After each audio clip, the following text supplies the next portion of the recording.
So now here with us is Bob Wallace. He's really a veteran in the games industry, and we're honored that you be here and answer our questions. It's my pleasure to be here. Great. Here at GDC Europe, you're doing a pitching workshop for developers. What is more important when doing a pitching in front of a publisher? It's the basic idea, or it's the overall quality of the presentation? Actually, the most important thing is the team's proven ability relative to the game they're proposing to make.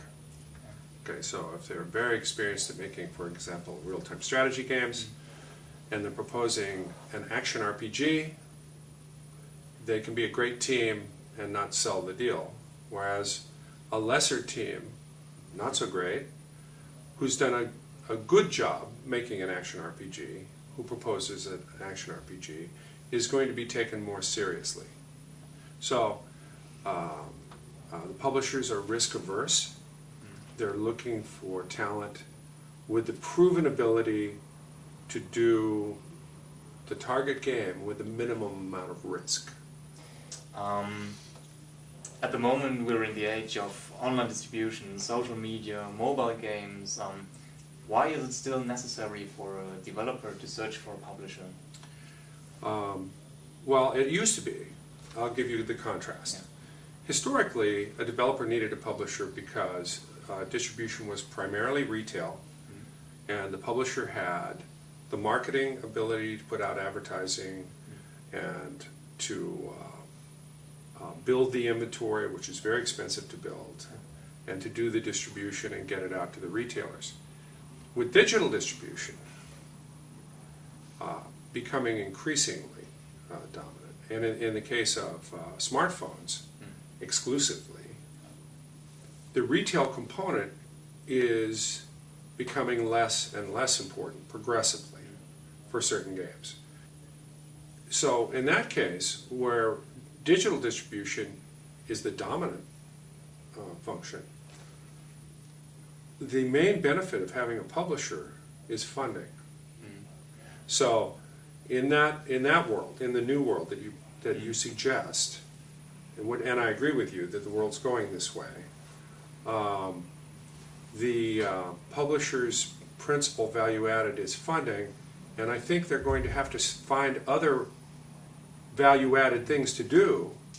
With your experience in the games industry, I would like to talk about is there a recurrent theme in the games industry, and how do you think will the games evolve in the next few years?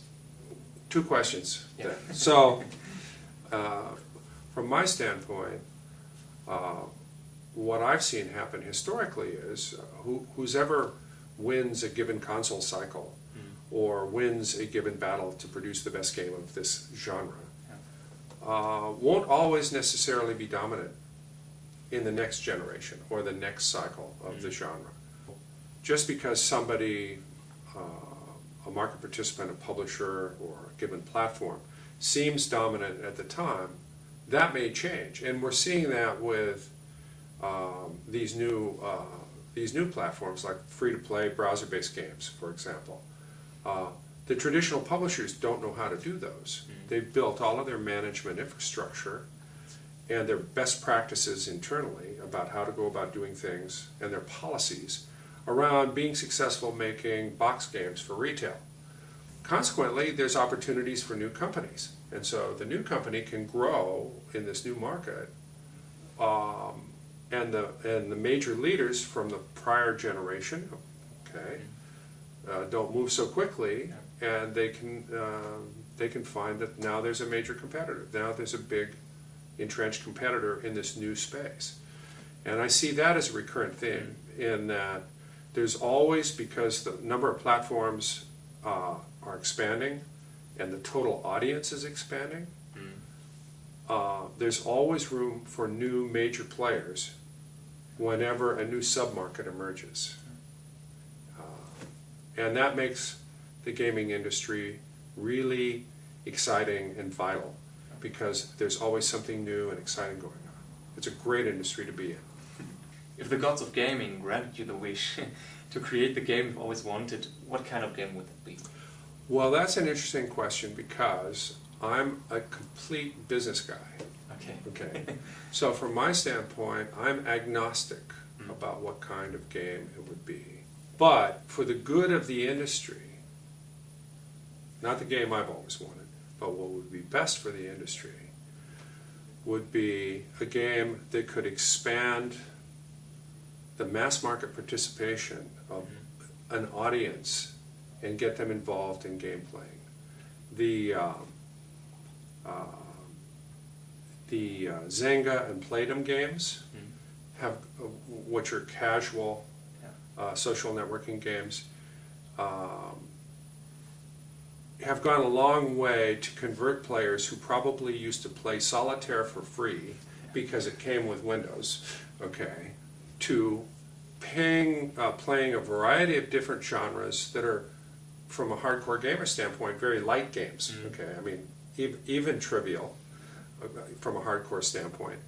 But it's involved them in playing many different types of games and expanding their horizon on being playing games. And it's done so in a way that's marketable. In other words, they're paying money to do so, which creates an environment in the gaming industry that allows us to hire more people, build better product, and have a bigger audience. So I would say any game that expanded the audience to become a mass market audience. Fundamentally, we're in the entertainment industry. Okay, we're a form of entertainment, but we don't yet reach the kind of audience that, for example, film and television reach. So anything that takes us in that direction, I think, would be brilliant. All right. Thank you very much. You're welcome. Interesting answers, and have a good time here at GDC Europe. I appreciate it. You too. Good luck to you. Thank you. Bye. Bye-bye.